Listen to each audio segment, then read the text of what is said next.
through the power of animated picture and sound. Let's bring on my buddy, Sean Drotar. He's in a fantasy football league with me. He's also host of a Mile High Sports Today on the Mile High Sports Network, run by our esteemed colleague and friend, Nathaniel Lundy. What's up, Nate Lundy? Make sure you follow Drotar on X at @SDrotar. Again, on X at @SDrotar. Shawn, welcome to BetMGM tonight. And straight away from me, mi amigo, you've been a regular at Dove Valley the past several days. I'm an enormous fanboy of Evan Engram this season in fantasy football. How do you see him fitting in Sean Payton's Joker role? And what percentage chance would you give him of eclipsing 100 receptions in his first season with the Broncos? Oh, 100 receptions is a big number, Brad, but there is obviously a lot of focus on Evan Engram with the Denver Broncos. You've seen it early in camp. I've been at every practice out there, all off season, of course. And Evan Ingram's a big function of a Sean Payton offense. We think about his offenses, right? And Sean Payton, in many ways, is more about concepts than he is about personnel. So when you're talking about the way he wants to create this offense with someone like Evan Engram, yeah, you know, you can call whatever you want a joker or something like that, but what you're really talking about is a guy who can be dangerous with the ball when he's in space, and Evan Engram can do that. Obviously, you get a little bit concerned. There is some injury history, but for the Broncos, who got nothing out of their tight ends from the receiving perspective last year, he's a major upgrade, and the Broncos have been focusing on getting him ready. As a matter of fact, when he had a chance to talk last week, he was talking about how he could not wait to get into pads. That was something he couldn't wait. And matter of fact, he was the first guy in pads a day before it was required for the team to be in pads. Evan Engram was the one Bronco out there in pads, so he is ready to take part in this offense. Has to get a little better at run blocking. You don't want to be a tell when you're out there, but 100 catches, I think, is a bit much. 100 targets, though, don't be surprised. Shawn, on this show, we're big Bo Nix fans, obviously as a rookie. I don't think a lot of people expected him to throw 29 touchdowns his rookie season. I was looking at his passing prop for the season. It's 24.5 right now, slightly juiced to the over. But, I mean, that defense is maybe going to be top 5, maybe the best in the league. And they use a draft pick on R.J. Harvey, signed veteran J.K. Dobbins. You know, if you had to bet, if we give you $100 of Jamie Foxx, our BetMGM spokesperson's money, would you go over 24.5 touchdown passes, or would you take the under? Oh, no, we're going over. I mean, when you talk about the performance, you saw only 2 touchdowns fewer than the record set by Justin Herbert. And as you said, maybe not expected for a lot of people, but Bo Nix is one of those guys that, you know, he's a coach's kid. He's a gym rat. He loves the film. He loves the study. And now he's going to have more options. We just talked about Evan Engram. I'm sure we'll get a chance to talk about Pat Bryant before we go, obviously, as Brad mentioned. But also remember, in Sean Payton's schemes, the running backs get a lot of play. Even though Javonte Williams had lost his explosiveness, given the injuries that he had suffered prior to that season, he was still in for the majority of the snaps, got a ton of targets, and that's going to happen for J.K. Dobbins and for R.J. Harvey. So the yardage will be there, I think, for Bo Nix. I do not expect to see a step back. I don't know how much bigger it will get, though, because with a better running game, they might not have to throw the ball quite as much if the defense is keeping other teams down. But even if Bo Nix were to duplicate his numbers, as you see right there, you know, you're talking about the over on both. And I don't expect him to regress in his second season, even though he's not going to sneak up on anybody. Courtland Sutton went from 2023, when he had 59 receptions and 10 touchdowns, to last year, 81 receptions, 8 touchdowns, over 1,000 yards receiving. Can he have even better numbers? Can he be a top 10 fantasy wide receiver? What are your expectations for him in this Sean Payton offense now, year 2 with Bo Nix under center? I actually don't feel that Sutton's going to have statistically a vastly better season. He have the new 4-year, $92 million extension that he landed, because too many times for the Broncos last year, the offense was basically Bo Nix to Courtland Sutton.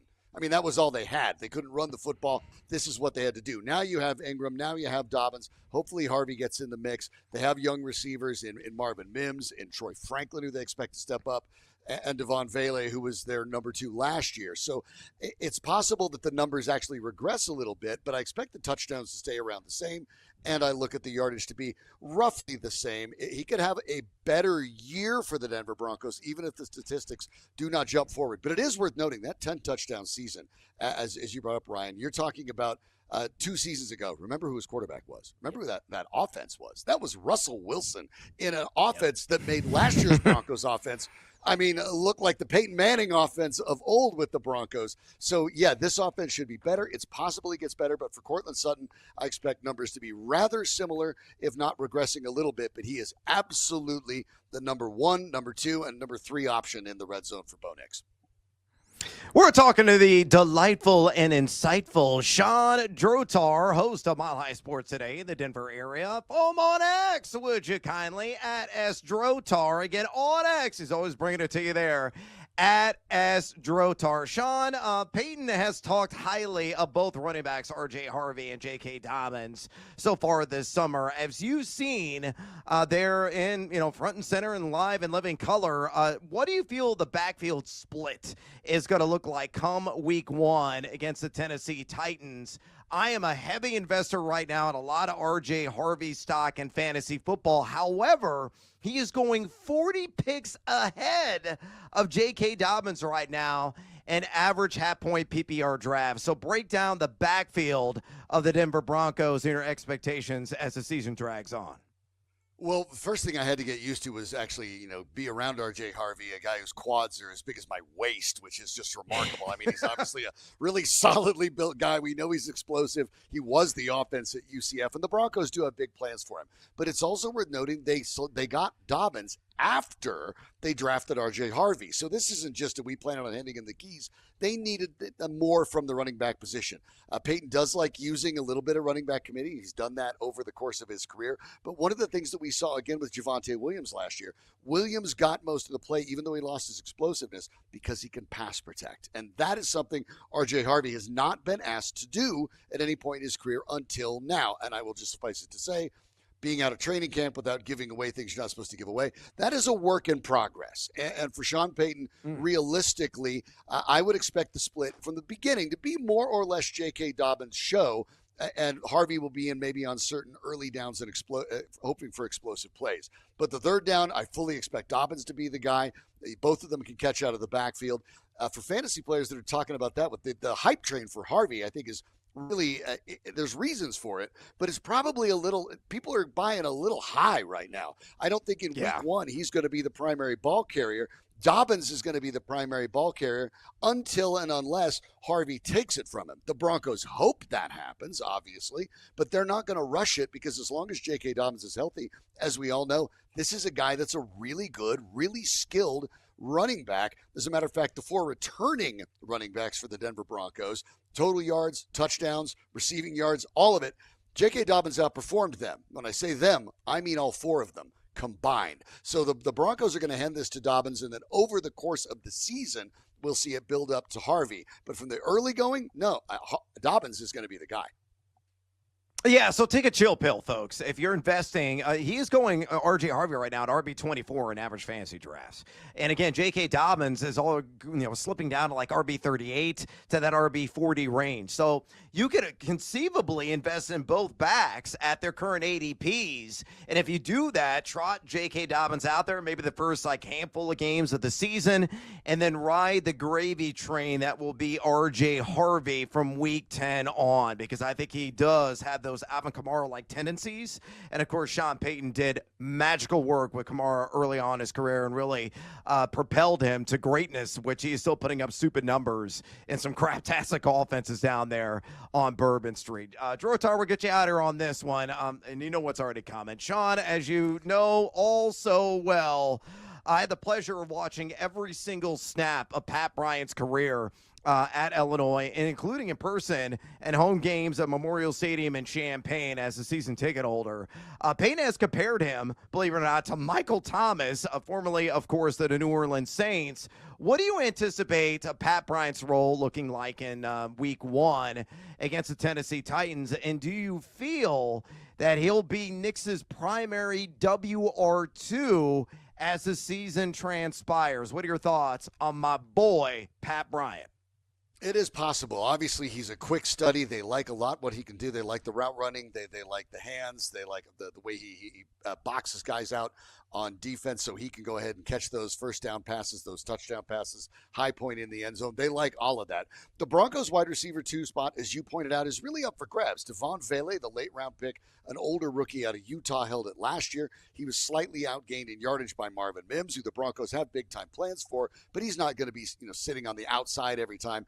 Opposite of Courtland Sutton. So Vele, Troy Franklin, and Pat Bryant are all going to make this team. They're all going to get cracks at it over the course of the season and even in the early going. Vele's name is not carved in stone there. And so we will have a chance to see it as preseason comes along. My guess as it stands today is they like the idea of maybe Franklin bubbling up and taking that RB2 because Courtland Sutton at this point doesn't have the game-breaking speed he used to. Franklin most certainly does, only a couple hundredths of seconds slower at the combine than Mims himself, but 4 inches taller and familiarity with Bo Nix. Of course, they played together in Oregon. But a lot of what Franklin did at Oregon was in the middle of the field, and we'll find out what they do with Nix. So is it impossible that Bryant, who was a higher pick than Vele, by the end of the year is wide receiver 2?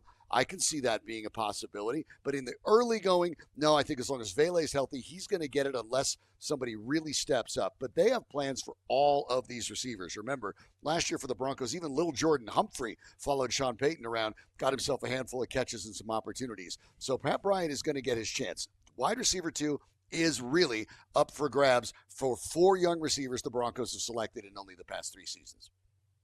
Yeah, again, folks, let it simmer. If you're investing in Pat Bryant, he's not going to cost anything anyway. He's going after pick number 200 currently in average fantasy draft. So a guy you're getting in the beer fuzzy rounds of your fantasy football leagues. Again, outstanding stuff, as always, and to be expected from the legendary man himself, Shawn Drotar, host of Mile High Sports Today. Make sure you follow him on X, a tremendous follow on Twitter, at @SDrotar. Again, on X, at @Drotar. Shawn, we appreciate the time. And please, my man, give Lundy all the hell he can handle for me. I mean, that's part of my job every Monday through Friday, so I'll make sure I do that. Fellas, it was great being able to join you. Thanks for having me. And we'll have you back, my friend. Enjoy Dove Valley and Broncos training camp. There he goes, the one, the only Shawn Drotar. What are your biggest takeaways that Shawn provided? I was really interested in what his breakdown was of that backfield, and it's sounding like J.K. Dobbins may have the heavier side of the full-blown RBBC over R.J. Harvey, at least to start. Yeah, I mean, J.K. Dobbins had a solid season before the injury, right? He had all those chunk runs, looked like he was going to go over 1,000 yards rushing. Then he got hurt and really fell off a cliff. I could see that being the case. Also, I mean, that's what's scary about drafting anybody other than Sutton, right? Like, you don't know who it's going to be every single week, and that's why Sean Payton is one of the best at what he does, scheming, play calling. He brings up Troy Franklin, who only had 28 receptions last year, 2 touchdowns, but is obviously very familiar with Bo Nix from their time at Oregon together, man. This offense could be really fun. And I like that he likes the over on Bo Nix touchdown passes at 24.5.